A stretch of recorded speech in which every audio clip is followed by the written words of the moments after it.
Chapter 8 માં આપણે આકૃતિ બનાવવાની છે. તો આવી રીતે બનાવી અને આ સ્વાધ્યાય 8મા પાઠનો પ્રશ્ન 3 પ્રશ્ન 1 અને પ્રશ્ન 2 આકૃતિ છે એના ખરા ખોટા અને 1-2 શબ્દોમાં ઉત્તર આપો. જોડકા જોડો. વિકલ્પો. હવે આવશે 9મું પાઠ, જેના વન અને વન્યજીવ સંરક્ષણ સંસાધન. તેમાં આપણે વન્યજીવ અભયારણ્ય, પક્ષી અભયારણ્ય, રાષ્ટ્રીય ઉદ્યાન. પ્રશ્ન 1 છે જે આપણે આવી રીતે બનાવવાની રહેશે. સંજ્ઞાઓ પણ આ દર્શાવવી પડે ફરજિયાત. પછી આવે પ્રશ્ન નંબર 3 જે છે વિકલ્પોમાંથી શોધવાનું. પછી ખરા ખોટા, પછી 1-2 શબ્દમાં ઉત્તર આપો. પછી આ જોડકા જોડો. વિકલ્પો.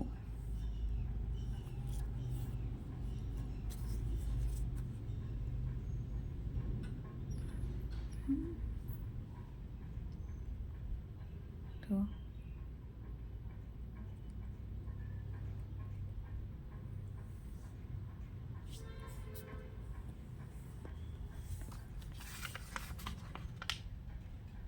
પછી આવે પ્રયોગ નંબર 10 ભારત કૃષિ, જે ભારતની કૃષિ છે.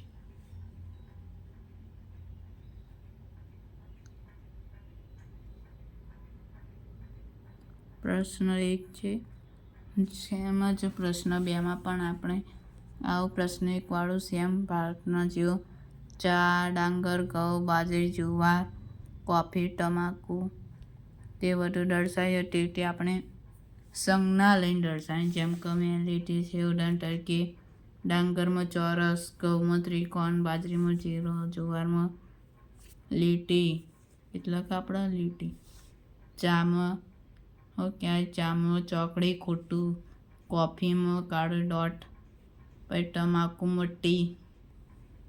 તેવી રીતે જવા. અને આ સાઈડ અરબ સાગરનું નામ દર્શાવ ફરજિયાત છે દરેક આલેખમાં. હિન્દ મહાસાગરમાં નકશા પોથી બંગાળની ખાડી પણ.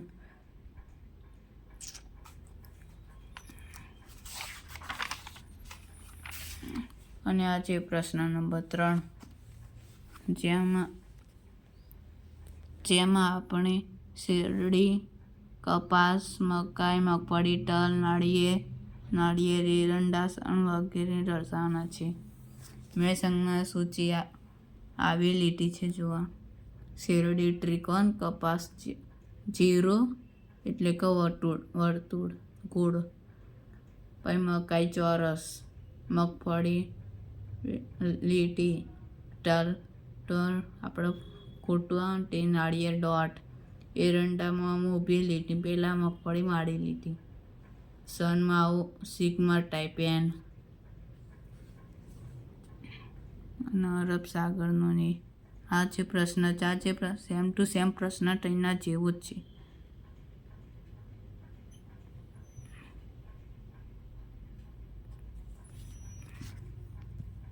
જો આમાં કશો ફેર નથી.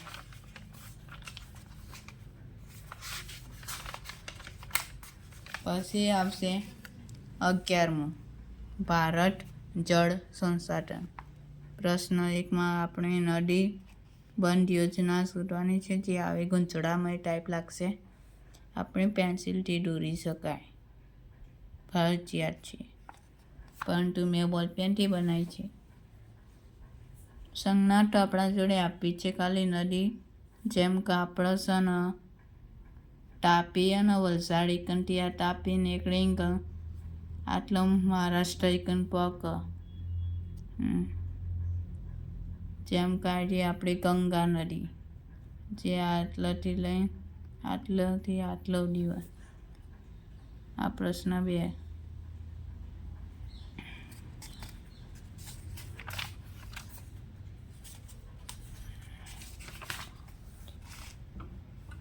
પછી આવ્યો પાઠ નંબર 12, ભારત ખનિજ અને શક્તિના સંસાધન, જેમાં લોખંડ, મેંગેનીઝ, તાંબુ, બોક્સાઇટ, અભ્રક, સીસુ, ચૂનાનો પથ્થર વગેરે દર્શાવવામાં રહે છે. જો આપણને આ નકશો અકવડ લાગે તો આપણે ગમે તે સંજ્ઞાનો ઉપયોગ કરી શકાય છે. જેમ કે મેં આવી સંજ્ઞા ઉપયોગ કરી છે, જોઈ શકો છો.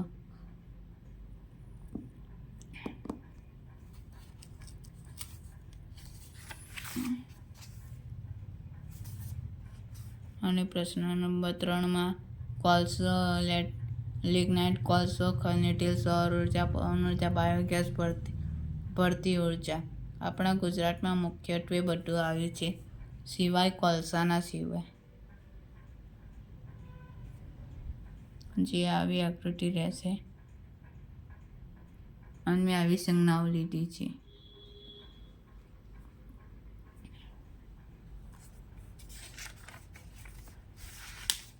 જોઈ પછી આવશે 13મો પાઠ, ઉત્પાદન ઉદ્યોગો, જેમાં આપણે પ્રશ્ન નંબર 1ના નકશામાં લોખંડ, પોલાદ, સુતરાઉ કાપડ, ઊની એટલે કે ગરમ કાપડ, સનનું કાપડ, પછી રેશમી કાપડ આપણે દર્શાવેલું છે. તેવું જ આપણે પ્રશ્ન નંબર 2માં પણ દર્શાવવાનું છે. એ સંજ્ઞાઓ આવી લીધી છે. જુઓ, આ ઊની ગરમ કાપડમાં ચોરસ છે, સુતરાઉ કાપડ જીરું એટલે વર્તુળ, અને દરેકમાં આવું લખવું ફરજિયાત છે. પછી આવશે પ્રશ્ન નંબર 3, જેમાં ખાંડ, કાગળ, રસાયણ, રાસાયણિક ખાતર, તાંબુ, ગાળણ જેવી વસ્તુઓ. આપણા ગુજરાતમાં રસાયણો છે ને, અમદાવાદ, વડોદરા, ભરૂચ, અંકલેશ્વરમાં વધારે આવ્યા. પછી રાસાયણિક ખાતર તો કચ્છી કંડલા ગામ આવ્યો, કલોલ એટલો વધારો આવ્યા, અને હજીરા જે આવું લાગશે. મારા અક્ષર છે ભંગાર છે, નાના નાના અક્ષર કાઢજો.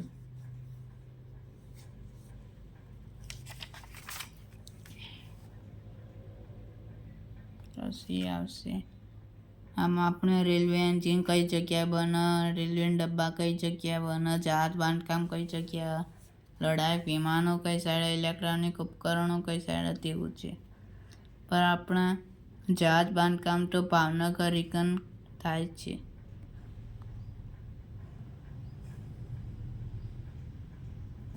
જો સંજ્ઞાઓ આવી લેવાની.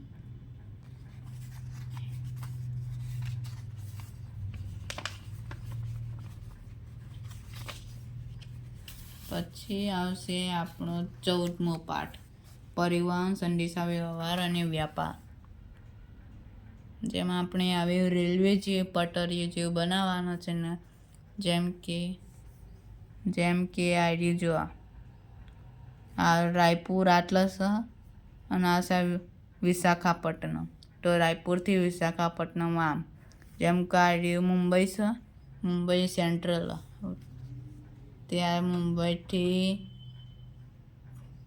મુંબઈથી તિરુવનંતપુરમ, પૈતલથી ચેન્નઈ, તે રેલ માર્ગ તેવી આપણે આયોથી બનાવી રહેશે, જે બહુ જ કાઠી, અને આમાં કોઈ સંજ્ઞા સૂચિ નથી.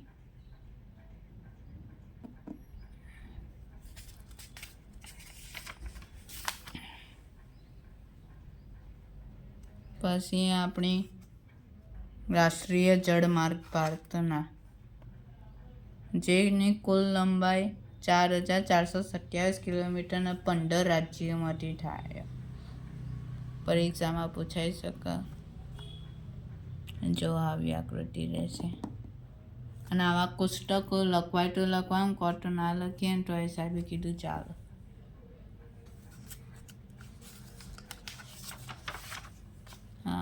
આ છે આપણો ભારત મુખ્ય બંદર અને હવાઈ માર્ગો. આ બધી ઓકવર્ડ આકૃતિ રહેશે, જેમ કે આપણું અમદાવાદ છે, અમદાવાદથી દિલ્હી, દિલ્હીથી ચેન્નઈ, પછી ચેન્નઈથી ચેન્નઈથી અંદમાન નિકોબારથી કોલકાતાથી પાહું ચેન્નઈ ને એવું બધું રહેશે, જે મેં આવી બનાવી છે સહેજ. અને આને બનાવવા માટે સ્કેલનો ઉપયોગ કરવો.